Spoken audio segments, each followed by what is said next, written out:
Hello everyone, and welcome back to another Ask Me Anything stream. The live stream series where we continue to have fun chats on Sunday afternoon. And if you want to watch these streams on your own time, be sure to subscribe to the YouTube channel and boop that bell button to stay notified. Now, those of you who have been on the previous streams will probably notice that the background looks a little different. That's because I've moved locations. I've moved locations in Elden Ring to be on a nice little cliffside in the Weeping Peninsula. So we're actually looking towards the starting area now. But this is the perspective from if you're looking northward from the Weeping Peninsula. And as always, From Software does a beautiful job with the effects of the dynamic weather in Elden Ring, the fog. It definitely creates a... Well, it appears that someone has fallen off a cliff nearby us, so I think we'll just move slightly. So we can continue our chats. Let's try around. Here should be fun. So anyway. Hello, Copper Nicholson. Thanks for dropping by. How's it going? Welcome to today's Ask Me Anything stream. We are in a brand new location in the Weeping Peninsula. Got a beautiful backdrop for today. And all in all, I'd say this weekend's been a fairly good weekend. I've been keeping quite busy. Most of my time has been spent working on that video essay I keep bringing up. I actually expect to have it on the YouTube channel sometime this week. I'm just going to need to work through it a bit. Looks like we have our first question of the night. Or I should say, first question of the afternoon. Copper Nicholson asks, who do I think is the weakest character of the main 6 characters in My Little Pony? So for those who don't know, I believe the 6 main characters in My Little Pony are... Let's see, it's Twilight Sparkle, Applejack, Rainbow Dash, Fluttershy, Rarity, and Pinkie Pie, if I'm remembering correctly. So let's see here. So who do I think is the weakest out of the main 6? Now, granted, I really have not seen enough of My Little Pony to really say, okay, to do a character analysis on all these characters. But from what little I've seen, I would probably say Rarity. But again, I really haven't seen enough episodes to comment. In my opinion, the characters I'm the most interested in on the main sets are number 1's Fluttershy, number 2 would probably be Pinkie Pie, number 3 is Twilight Sparkle, and then everyone else is just kind of there. But that's where I'd be at so far. Copper Nicholson asks, when am I releasing a video essay analysis of Discord? I have no intention of doing anything like that since I've talked about video games and Discord is a character in a TV show. So, Copper Nicholson responds, Rarity is technically the weakest in My Little Pony. If you say that her fashion is cringe, she becomes reduced to a sobbing mess. Well, it sounds to me like she might have some growing up to do to learn more about the importance of style versus fashion. Okay, yeah, I guess I at least stand by what I said about Rarity then, at least for the time being. Who knows? Maybe we'll watch the episodes and be like, oh, actually, maybe this character isn't nearly as good, but... She has a drama couch? Wow, I don't believe... That's a bit much, don't you think, Copper Nicholson? Are you also in agreement about Rarity, Copper Nicholson, or is there a different character that you think is kind of the weakest? Actually, let's invert the question. Who do you think is the strongest of the main sets? Without spoilers, mind you, since I am not that far in the show, so I don't really know, like I said, enough of how far people go or not. The price she pays for being fabulous. Listen, you can have fabulous characters that are fabulous without them being over the top. Let me think of a good example. If you've seen The Ghost of Molly McGee, Andrea I would consider fabulous, yet she's always acting fabulous. but she actually has some good character growth throughout the series. She goes from being, you know, the stereotypical popular girl that's trying to one-up everyone into actually just being just a genuine friend to others and a key part of the community and opening up about herself. Copper Nicholson notes that Twilight Sparkle is probably the most powerful, since she's an Archmage level spellcaster. I see. So, well, yeah, generally whether it's in stories or video games, generally whoever's the battle mage is probably going to be dealing the most damage. Just as you think of it, magic is the ancient equivalent to, like, artillery. But being, like, the powerful battle mage does not necessarily mean that's the best all around, because as we know in, like, even game design mechanics, there are generally a couple of different roles that need to be filled in any sort of team. Those primary roles being, of course, the attacker, the tank, the healer, and the support. So, if in any circumstances, any one of those roles can be effective, but generally speaking, they won't reach their true potential without each other. Copper Nicholson knows that Pinkie Pie is probably the second most powerful due to her Rubber Hose cartoon DNA mutation, and still with Chaos Magic. I mean, Chaos Magic is very powerful. Milliam Orion can tell you that much, having a robot walking around and alongside them to be very effective.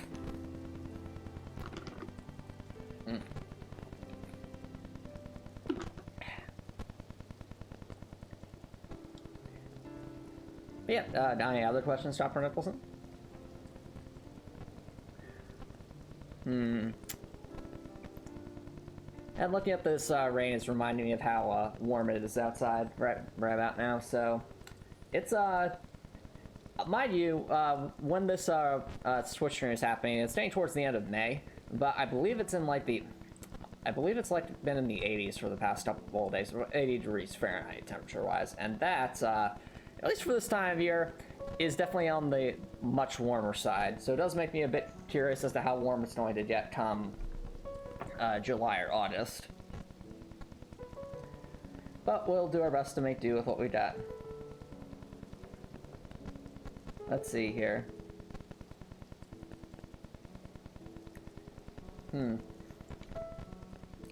So, here's hoping that there's some rain to help cool things off in the near future. It's about the topic of rain, chat. I think rain in video games, or even media in general, can be used very effectively symbolically. Like, it can add a lot of tension to a scene if it's like a very important battle in a game, for example. Or if it's it can help accentuate a sad moment in a show or a game. It can also be representative of a variety of different symbolic meanings.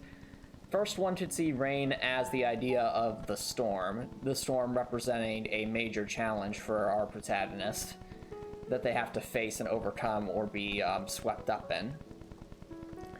Rain can also represent the idea of cleansing, so the idea that something that was once dark or evil is being washed away.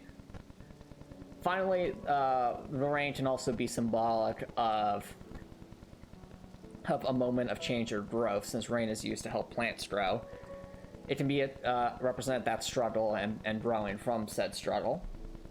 So it's going to come from how it's all made together. But I do think, especially with like a final boss battle, adding some rain can be really, really satisfying to make the boss fight feel a bit more climactic.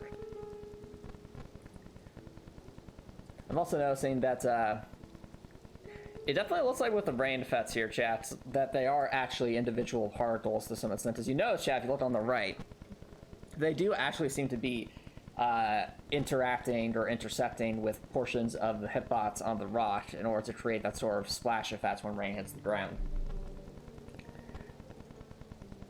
And it's little details like that that can really add to the immersion of a video game. Because right now it's been raining at this part in the Weeping Peninsula for the past several minutes. And it definitely helps immerse you in the environment.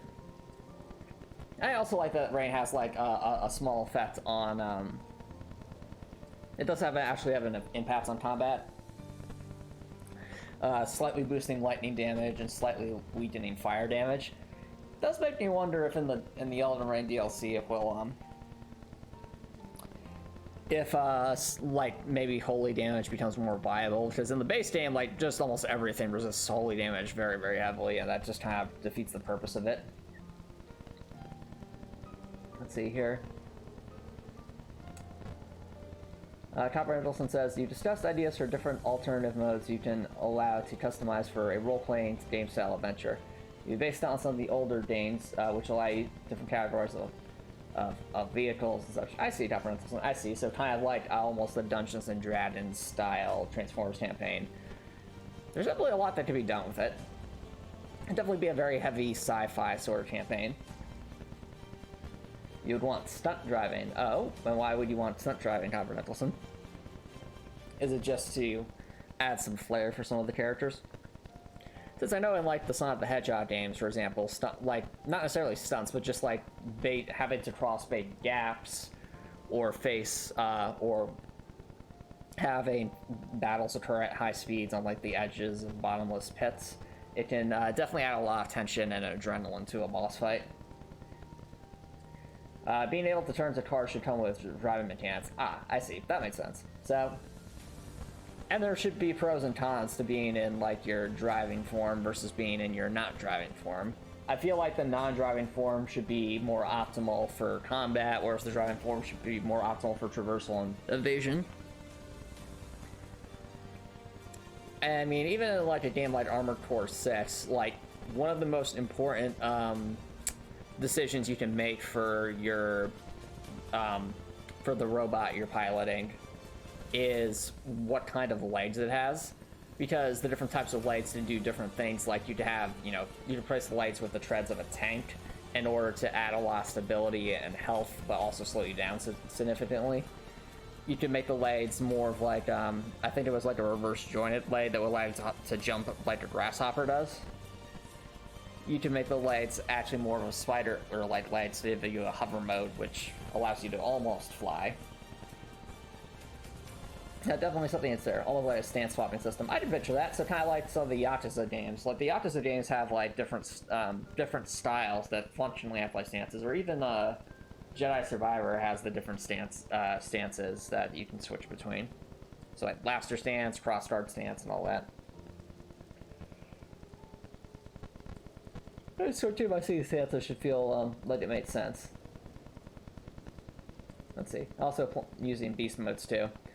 Well, I will tell you, Copper Nicholson, like the moment you start adding more and more mechanics, the more complicated things that, like even like the old Spider-Man games, for example, that let you like, especially the Spider-Man games where you actually have a web sling that actually has to connect to a building in order to work properly. That is quite complicated to program, because you're essentially having to program a variable length rope to swing from that has to attach to a connection point on a nearby object. And depending on where you are, that might not be the most easy thing to calculate. I'm certainly impressed with like the programming that at least went into like the old parkour systems and some of the older Assassin's Creed games, because just building the engine to allow that to happen and to function in a way that makes sense and doesn't look odd definitely took a lot of thought. Yeah. Oh yeah, so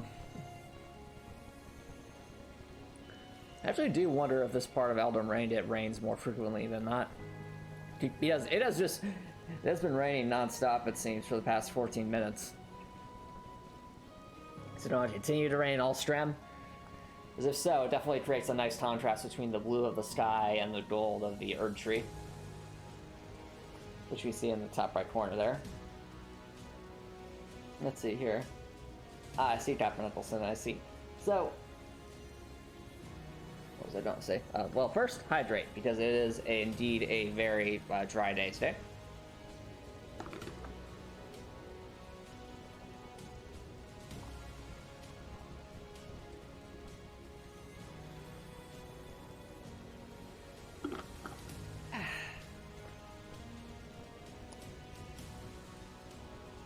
Okay.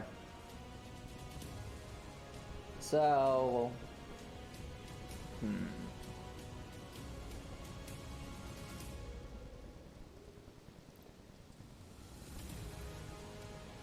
So chat, since we're on the topic of complex things to program, anything involving water physics, especially in a video game environment, that gets complicated.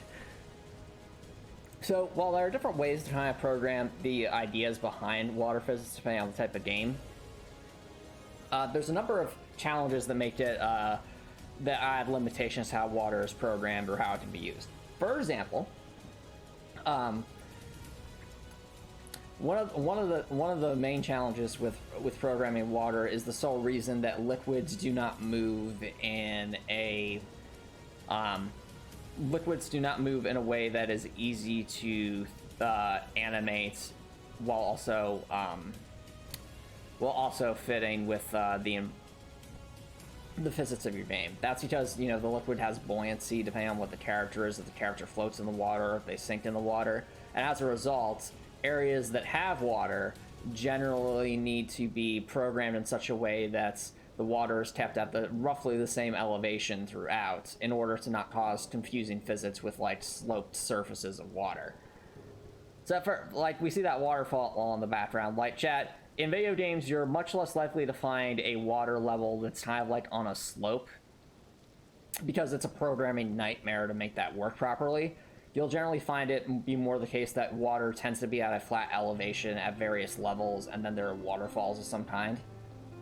And again, that's because it's a lot more difficult to program water in a sloped environment or an environment that would make it seem still believable to the player without it kind of taking them out of the experience. Let's see here. So, another thing that's challenging about water is if you're not careful with its implementation, you can end up with some very major exploits. In Sekiro, for example, the speedruns of Sekiro actually deliberately put themselves out of bounds and try to hit a zone that's defined as water in order to change Sekiro's movements from normal walking around on the ground into water movement. And what that effectively does is let them swim in midair. So that's something that so the way some games handles water is they have little zones that are invisible, where if you enter said zone, you switch movement type into swimming mode versus not swimming mode. And as long as you're able to keep the water contained to an area where the only way to physically get to the water is to essentially jump in the section of lands that in section of the level that has water available, that can work just fine. But if a player figures out how to get outside the level, or perhaps to land in an area where they can get into that water area but not have to exit back through that same zone to switch back to land mode, then it lets you lethal exploits like swinging through the air to bypass various parts of Sekiro's game.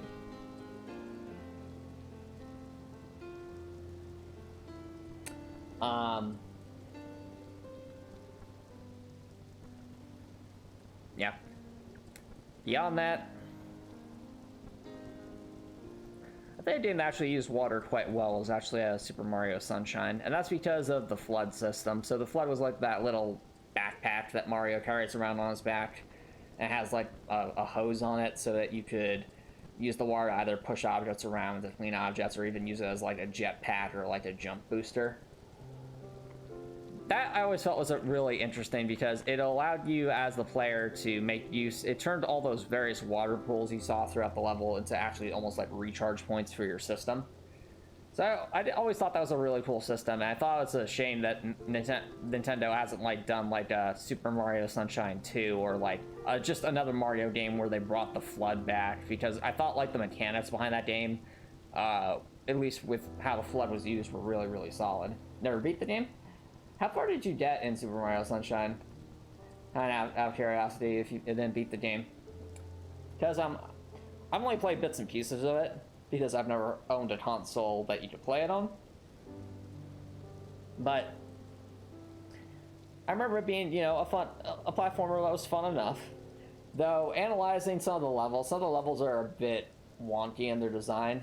I mean, Also, hello, Quinn. Thanks for dropping by. How's it going? What we're chatting about? So currently, the chat's about Super Mario Sunshine's water mechanics. But if you don't have any questions, Quinn, feel free to post them. This is an Ask Me Anything stream, after all. So, Super Mario Sunshine actually had a jetpack of sorts. Not really a jetpack. It's more so like, it's a backpack that has a nozzle attached to it, and Mario would wear this backpack through most of the game. At any time you enter water, it refills, and you can use the nozzle for multiple functions. You can use it to attack enemies with, you can use it to push objects around and to clean objects up. You can also use it to actually as sort of like a jetpack to hover in place for a little bit. And there's even a nozzle you could get that would allow you to essentially just yeet yourself super high into the air. Like, with the various nozzle types in the game. It was a really clever way to make use of water and swimming in that game. Too much water, 7.8. Oh no. We'll have to be very careful about that. We don't want too much water. That might be the complaint they give to... that might be the complaint they give to Super Mario Sunshine 2. It's just every level is water, there's no land. But yeah, Glenn, if you have any questions you want to post, feel free to. It doesn't have to be related to Super Mario Sunshine or anything like that. I was just thinking of water because of how, like, it has been raining in Elden Ring for the past, well, for the past 20 minutes or so. Like, the weather has not changed at all, and it's got me really curious. It doesn't look like the sky's really moving here. Like, almost feels like we've had the same weather pattern here, and it's like the day is not turning to night or anything like that in this particular spot, and I don't know why. Let's see here. I don't think I've heard of Earthspark Season 2, Copper Nicholson. I'm assuming that's probably a Transformer thing. But yeah. What is Earthspark? I'm not quite sure, Quinn.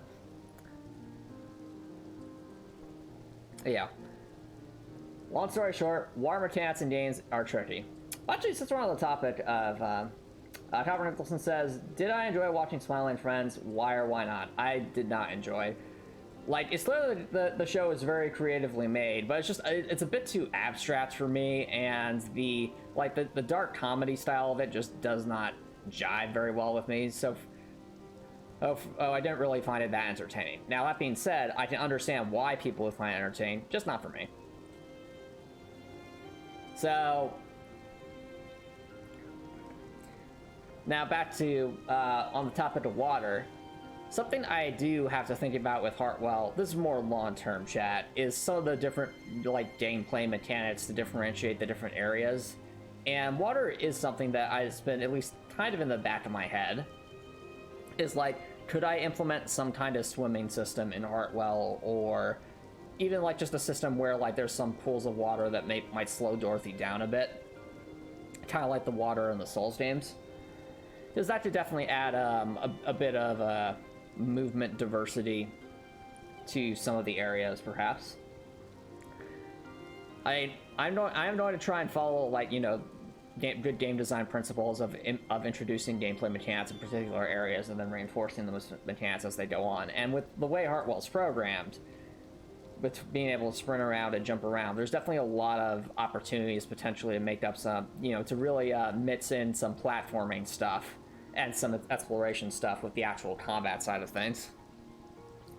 Whereas, you know, the Souls games are primarily focused on combat, and there really isn't that much in the way of traversal beyond the art part here and there. Twin notes. You like Assassin's Creed 2. There's no movement diversity, but you can go faster in water and hide. That's true. That's true. Interestingly enough, in Assassin's Creed 1, you actually couldn't swim. Now, there was water, but what would happen is if you tried to jump into water, you would just die. They later explains that so there was a joke about the protagonist of Assassin's Creed 1 that Altair can't swim.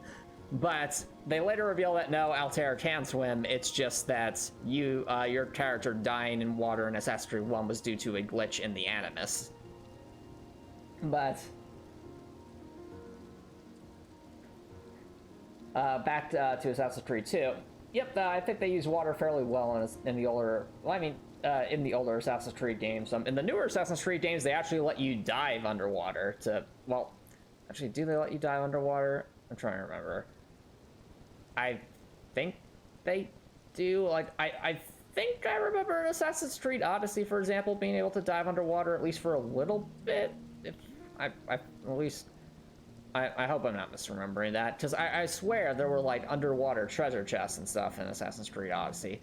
But in Assassin's Creed 4, there's definitely diving sections, so it's not like you can just go from like swimming on the top of the ocean to the bottom. There's like little sections where you can use a diving bell and like go into the deep sea, and it's really interesting. Really scary too, but it definitely helps change the pace of things for a bit. Yeah, all in all, I think Assassin's Creed Syndicate makes good use of its water as well. You might think Assassin's Creed Syndicate, it doesn't have any place in like London. Where would the water be? So in Assassin's Creed Syndicate, the River Thames like divides a major chunk of the city from itself, and rather than just being some mere obstacle, I think they did some really tactful game design stuff in the River Thames to make it feel a bit more alive. So what they did in Assassin's Creed Syndicate is they have basically a constant stream. They have boats that are static, so that never really move. Think of them as like boats that are docked at various points in the river. And then you have essentially lanes where boats are always moving and like carrying random assortments of cargo and such.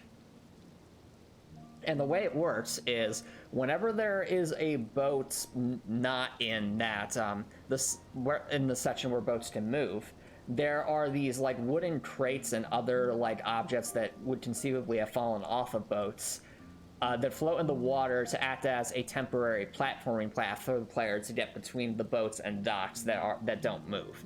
However, whenever a boat does come by that is capable of moving, those floating crates sink underwater so that the player can now platform on the moving boats.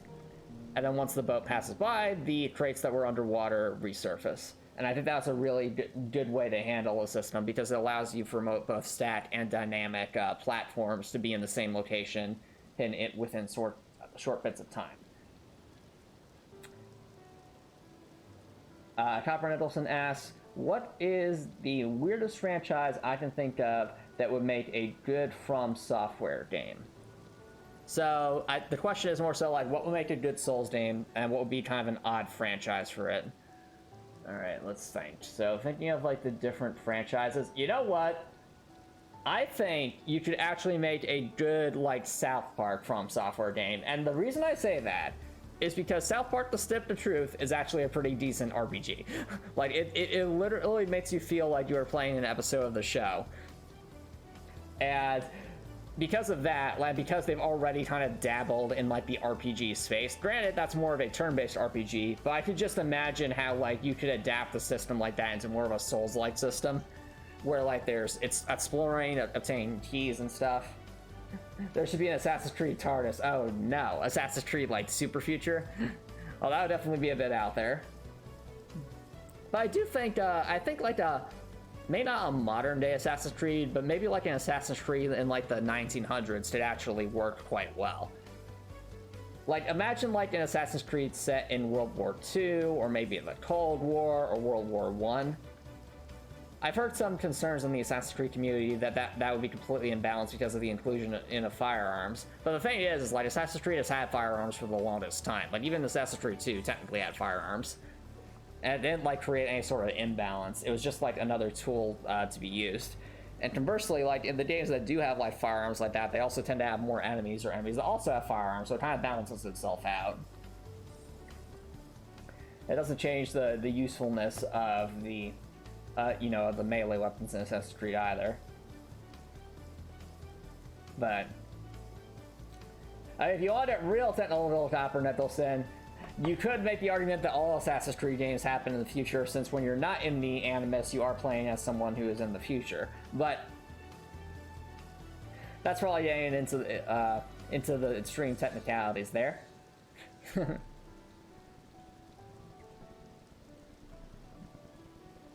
But yeah, any other questions, chat?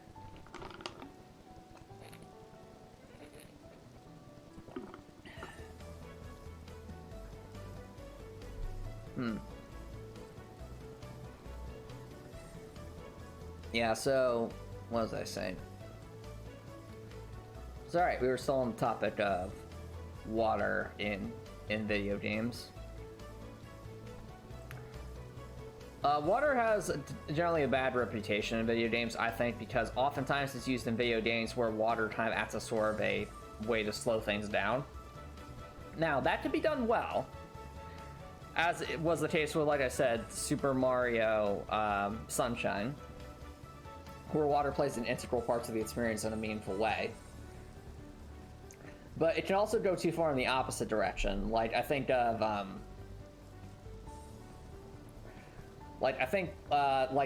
a lot of the underwater levels in some of the Super Mario games are despised. And even, like, the Water Temple and, like, Legend of Zelda Ocarina of Time is definitely not particularly liked either. That's because they can sometimes detract from the experience if they go in there.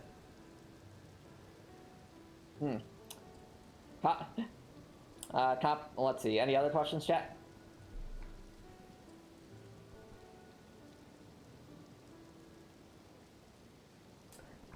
Let's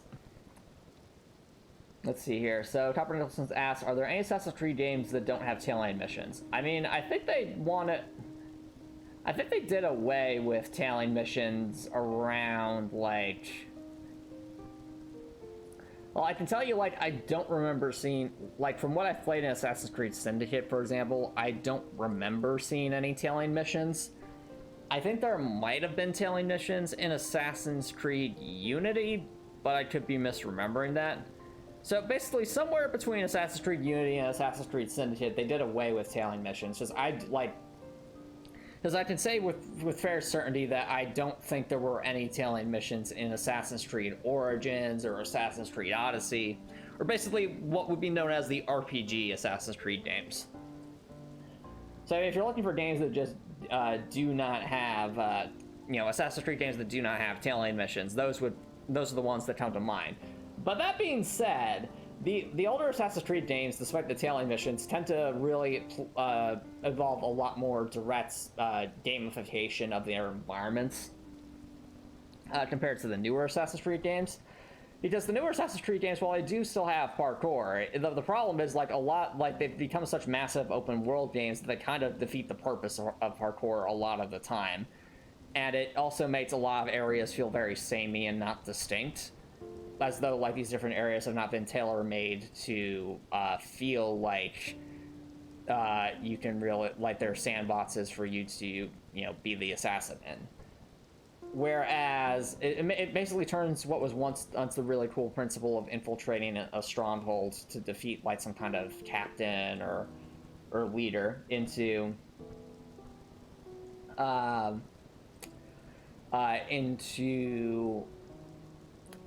almost busy work, and I think that's a shame. Copper Dolson says, you play Assassin's Creed 3 and you never finished it. Well, I mean, Assassin's Creed game is actually probably one of the slowest Assassin's Creed games in the series. So, like, if you got bored on Assassin's Creed 3, I can totally understand that, but there are definitely way better games in the series.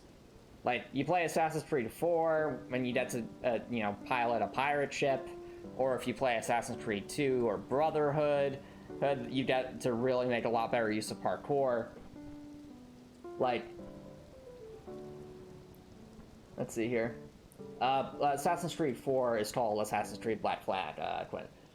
So, any other questions, chat? I see Copper Knuckles, and I see.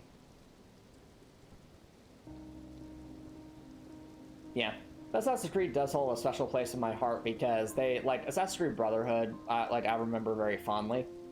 It got me into, definitely got me into more exploration and more heavy games. Quinn asks, do I like afternoon naps? From time to time. So, if anyone here has read Sun Tzu's The Art of War, there is a phrase called rest is a weapon. And what that means, and what that can mean in the context of just everyday life, is that if you are, if you are tired or you're exhausted, then anything you do is going to be done way less efficiently or effectively than if you were well rested. So let's say, like, if we're talking about this in video game terms, let's say in life you have some kind of, we'll call it an efficiency meter, and that's just, it's how effectively you can do any sort of task that you feel like you're capable of doing. In my case, maybe that would be writing a script for a video, or writing some lore for Heartwell, or doing some programming for Heartwell, something like that.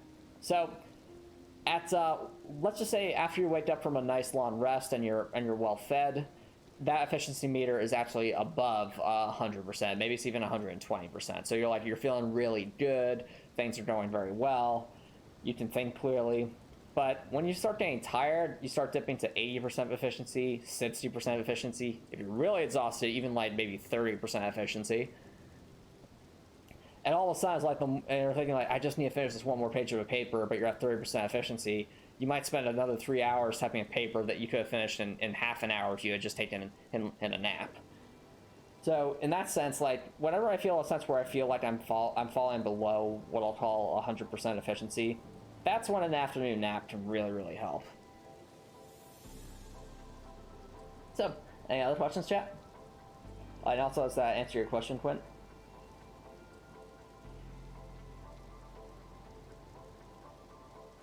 Let's see here. Copper Nicholson asks, which Assassin's Creed game has other classes you can play as?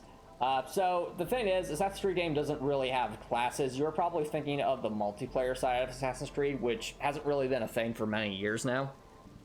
Most Assassin's Creed games you just play as one character, and your classes, I'm using air quotes there, is going to be the various tools or groups of people you decide to work with in order to address various things.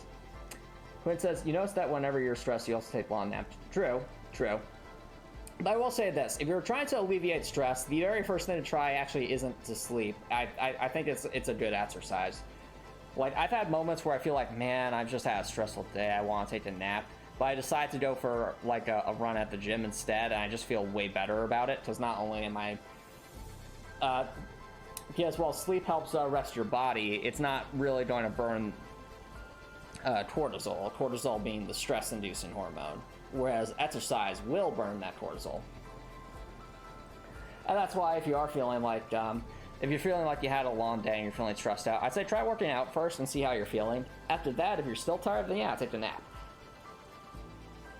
It's definitely worth it to exercise though, because you want to operate at your peak efficiency. Yep. Any other questions, chat?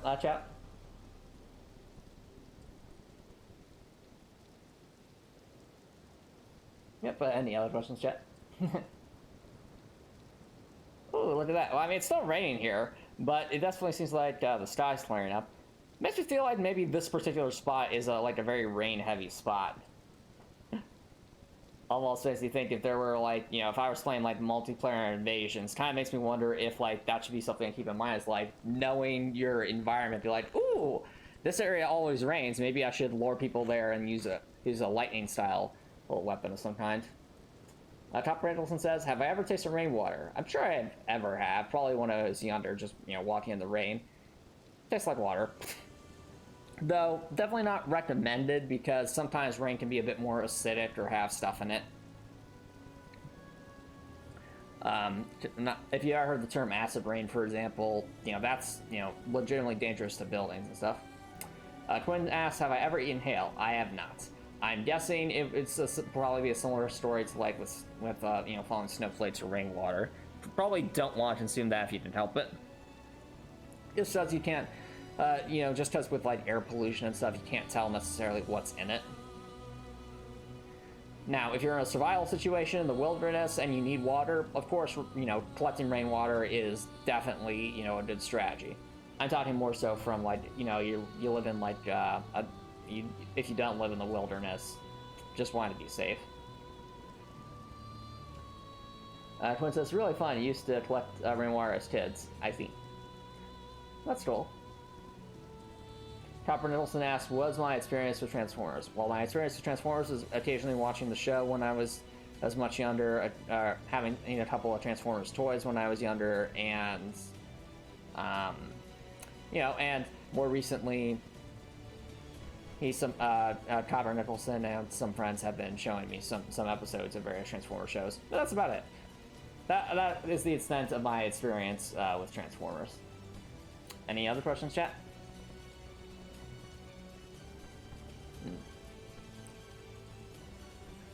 Do I believe Optimus Prime could make a good president? If we're talking about a president of other Transformers, sure, as long as he was duly elected. Do I think Optimus Prime can make a good president for humans? No, because Optimus Prime is not human. Do I think Megatron's capable of reformation? I'm assuming that would depend on the series, since depending on which series it is, Megatron might be either more autocrat or more redeemable. Alright, any other questions, chat?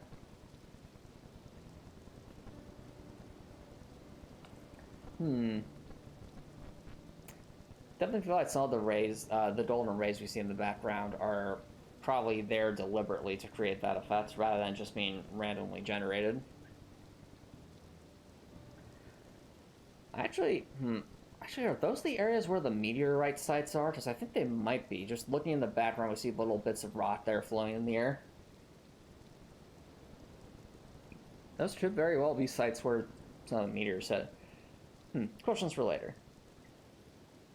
Let's see here.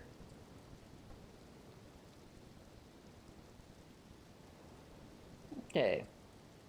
Well, like I said, I've only seen bits and pieces of Transformers. I don't know like the full story and such, so I'm not as familiar with such things. All right, Quinn asks, "Since you said Optimus Prime cannot be present since he is not human, then at what point do humans stop being humans, particularly after prosthesis and chimeric organ transplants?" Well, that's a great question, but I don't think it's necessarily analogous to this conversation, Quinn, because Optimus Prime is quite literally a different species, that being Cybertronian. Whereas the question you're asking is, at what point do humans stop being humans? And my response to that, is I think, it gets to the Theseus-ship argument. It's a question of when does the person lose their sense of self? So I genuinely think that as long as your sense of self isn't lost as a result of those implants, then it really does not matter how many implants and transplants you get. However, once your sense of self is lost, that's when it stops becoming human. So basically, once you lose your sense of self and sentience, that's when you're no longer a human and just a machine. Now you might say, okay, what is your sense of self? Well, for me, sense of self would be one's soul. So that part of you that's even if you were to pass away would still exist. So that's kind of the limit, I say, Quinn. Any additional thoughts? Where does the soul go? Depends on what religion you believe in, Copper Nicholson. Quinn says, Darth Vader won't be running for president then. True. Probably not. I mean, Darth Vader, basically, alongside Emperor Palpatine, essentially, he overthrew a republic.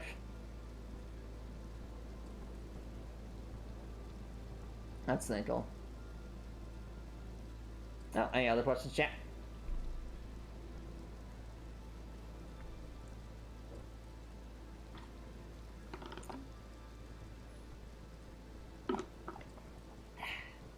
Also, remember to hydrate, chat. It's very, very important and to keep. It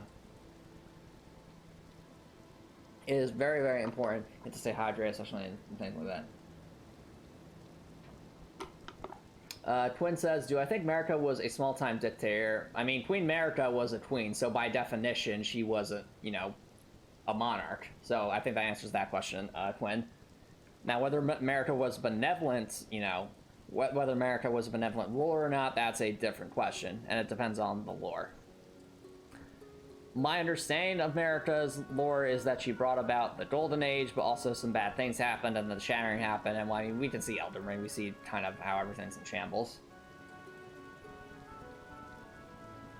So, yep. Any other questions, chat?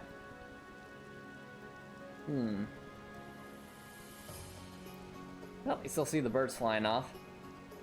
I wonder, chat, you know, with the birds flying off in the distance, I wonder if they always fly in the same direction. Like, do they always fly from left to right on the screen, or are they always flying towards the same location?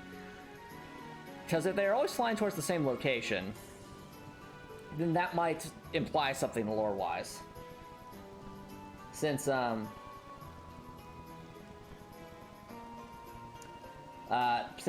birds are often used symbolically in things like Greek mythology. Copper Nicholson asks, do I think it's better that Celestia and Luna refer to themselves as princesses instead of god emperors? I mean, it helps. I think it's probably better to refer to them as rulers of the realm, because that helps demystify them a bit. Twin asks, won't it be the birds that attack you? No, not those birds. I'm referring to the birds that fly in the air, like we see off in the background.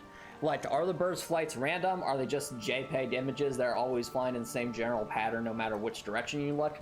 Or are they actually, like, entities that are flying towards specific things? Because right now, like you'll notice, Chad, if you're paying very close attention, the birds are generally flying from left to right. But the question becomes why? Like, what drives them to fly from left to right? Primarily rather than right to left, or just forward in a straight line. And if we were like to turn our camera, would they still be flying left to right and prove that's just some kind of particle effect? Or would they be flying towards some distinct point?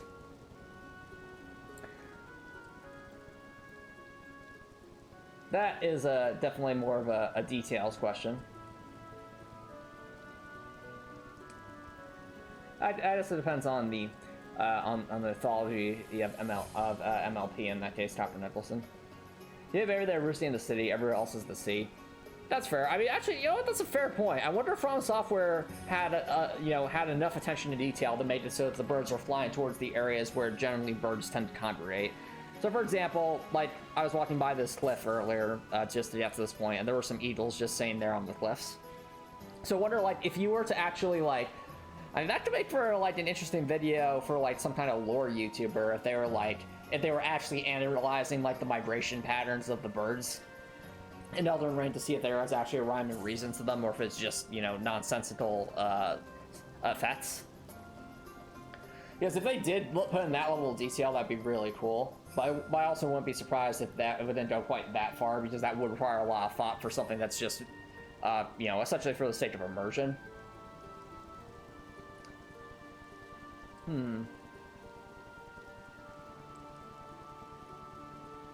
Yeah. Copper Nicholson asks, what do I plan to do when Captain Sister arrives this month? So those who are wondering what Copper Nicholson is referring to, there's an episode of Star Trek Deep Space Nine that actually takes place in towards the end of August 2024, and so that's what Copper Nicholson is referring to. And I think Quinn says it best: call O'Brien to pick him up. Exactly. Just be like, all right, Captain Sisto, we need Chief Engineer O'Brien to pick you up and send you back to your timeline. Yeah. Copper Nicholson asks, which Star Trek episode would I prefer to see more? One with John Delancey as Q, or William Shatner as James T. Kirk? So I'd probably say an episode with Q, just because we have plenty of James T. Kirk, but not as much with Q. That's simply for the sole reason that Kirk was like the main character of one of the series, whereas Q is more so a major recurring character in the Next Generation, and a little bit of Deep Space Nine.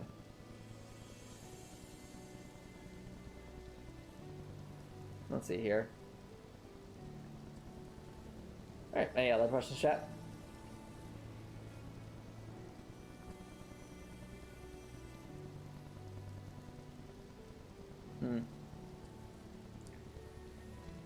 Yep. Rains. The rain continues in Elden Ring. Like, even though it's like completely sunny, it still rains here. Twin asks, rapid fire, Rom or Quark from Deep Space Nine? Definitely Rom. Rom's better.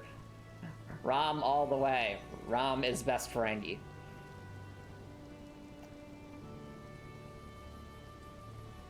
Any other questions, chat? Rapid fire, O'Brien or Tats? Definitely O'Brien from Deep Space Nine. O'Brien is the wholesome spirit of Deep Space Nine. And overall, Tats is like a fantastic character. I'm just saying O'Brien, I enjoy O'Brien a bit more as a character. Alright, any other questions, chat? And rapid fire, Odo or Garrett? I mean, obviously Garrett. Garrett's my favorite non-main character in any Star Trek series. Okay, any other questions, chat? And for those who are wondering these rapid fires are all about characters from a show called Star Trek Deep Space Nine. Would strongly recommend to watch it if you have Paramount Plus, whether Paramount Plus directly or Paramount Plus on Amazon Prime.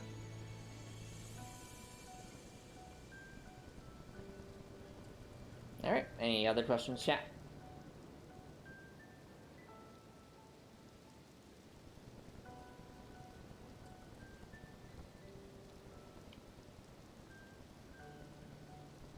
Alright, question about real life. Wings or burger? Ooh. Depends on the day, honestly. Like, my default reaction would probably be boneless wings, since I enjoy those a lot. But, like, there's some days where I'm just like, man, I really just want a really good hamburger. So I'd say probably wings 60%, burger 40%, but they're both great. Robert Nicholson asked Sisko or Picard or Janeway. Obviously Sisko. Like, no question, it would be Sisko.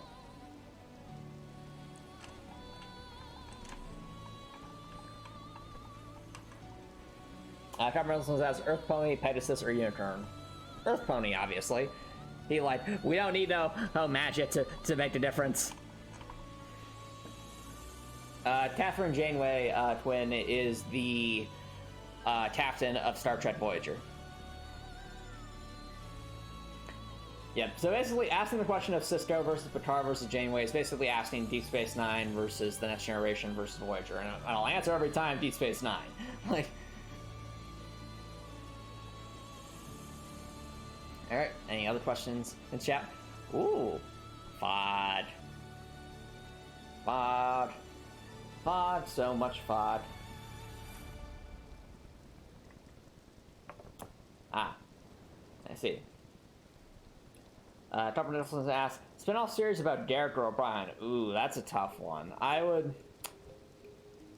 Like, if... The thing is like, I think Garrett would probably be the more interesting spin-off series long-term, but the problem is that I feel like there really wouldn't be...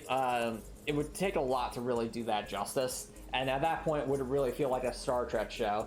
Well, on the other hand, like, you know, O'Brien, I could easily see, like, you fitting it in the way that Star Trek usually portrays itself. So knowing that, I would say, you know, if I could make any series, sure, Garrett. But if I had to make a series that I think would actually be generally good, probably O'Brien.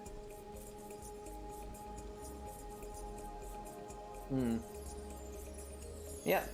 Rain is falling. Fog's approaching.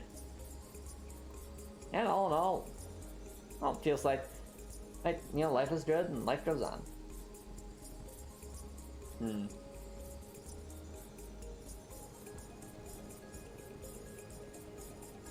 Alright.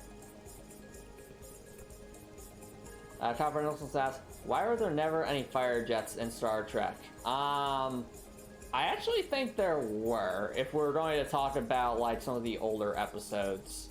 Well, not sorry, the episodes where you go back in time. I think there might have been fire jets, like, maybe in the background. But, I don't know about that. Copper Nicholson, sorry, Copper Nicholson. Twin asks, why does Dorothy have red hair? Dorothy does not have red hair. Dorothy has orange hair. And, you know, Dorothy would have orange. And so you obviously asked, that's the question, alright, Thompson, why does Dorothy have orange hair? That's the hair color, or that I felt fit the character the most when I was designing the character. I also, you know, it's not nearly as much as like, while many things in Hartwell are, you know, highly symbolic and stuff, Dorothy having orange hair isn't nearly as much because, you know, there are just a lot of characters, you know, in various medias that have orange hair that I just happen to like. And so when I'm thinking of, like, if I'm making a protagonist for a video game that I'm creating, and what color hair would I want them to have, I'd say orange, just because there's a lot of characters that I like that have orange hair.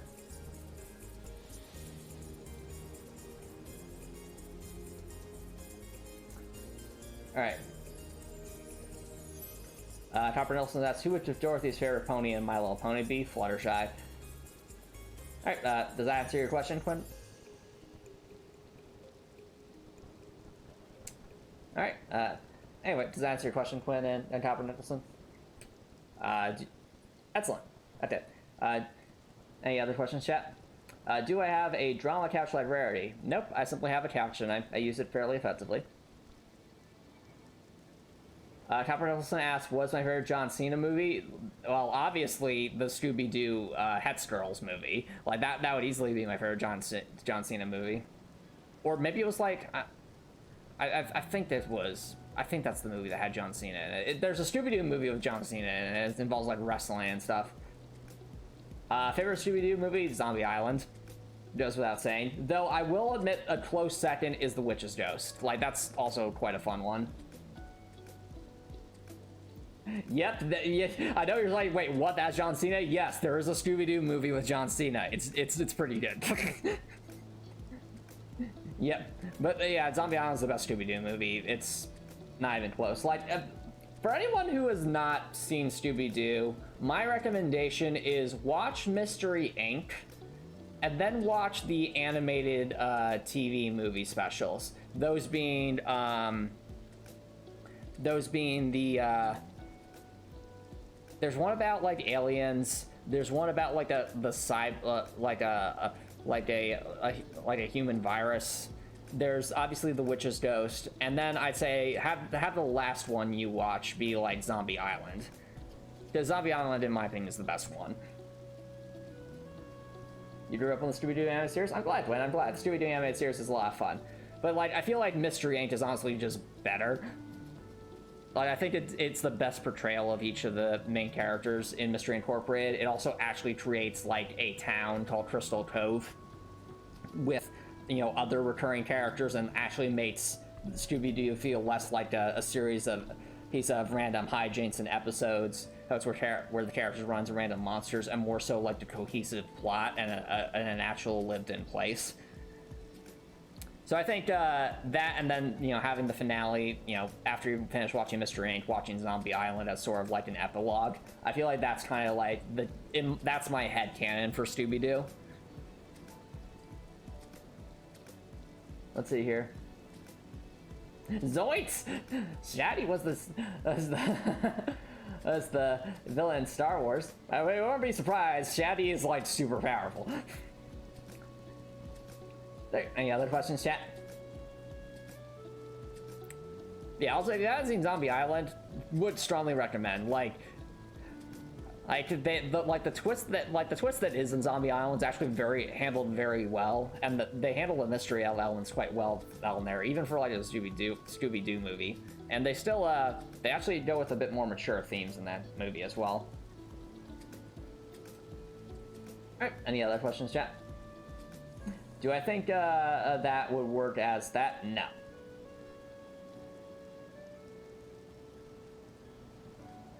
Trying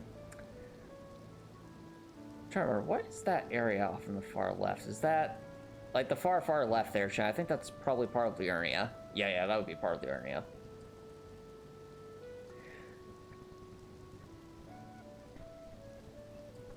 Okay, any other questions, chat? We have a number of minutes, so before we wrap up.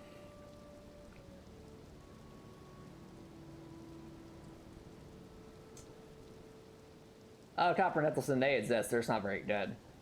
There's a video game that involves that group. They're just not very good. Anyway, any other questions, chat?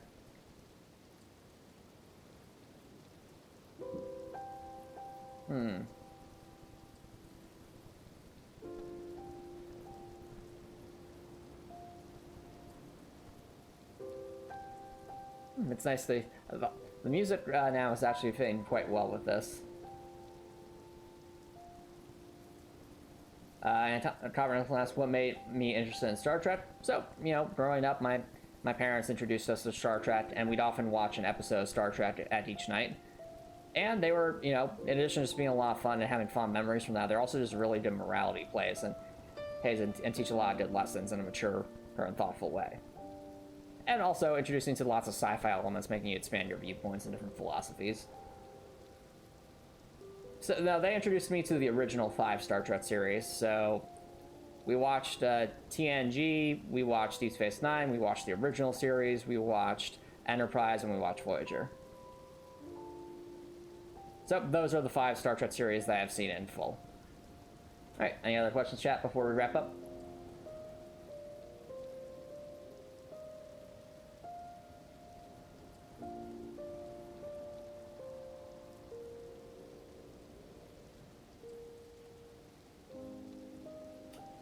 Top One also asks, of those 5 Star Trek series, who is the weakest cast member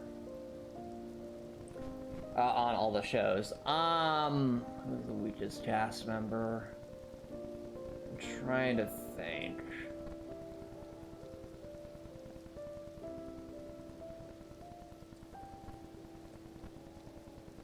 I'm gonna probably say the engineer on Enterprise, just because I don't think he gets enough character development.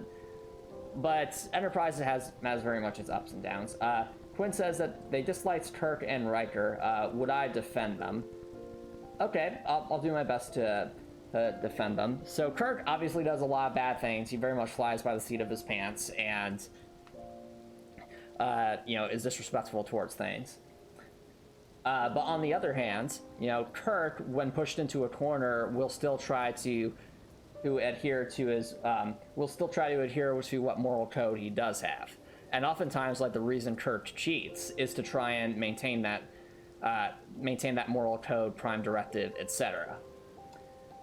Even in the Star Trek movie, the more recent Star Trek movies where Kirk was the main character, he didn't like being in scenarios where he couldn't do the right thing, so to speak. So that would be how I defend Kirk. With Riker's been through a lot. He's Riker. There's an episode in TNG where Riker gets essentially stuck in this really scary parasitic alien that's essentially like a gelatinous blob, and it basically put him through facing all of his deepest fears and evils, and he was able to survive that. And similarly, Riker was also able to survive Tom Riker, that being his clone that was evil. So I think, to really appreciate Riker, you kind of just have to see the Next Generation in full, just like with many of the other characters, is while Next Generation is more episodic, the characters themselves do still grow and develop over time, even if the storytelling itself is very much episodic.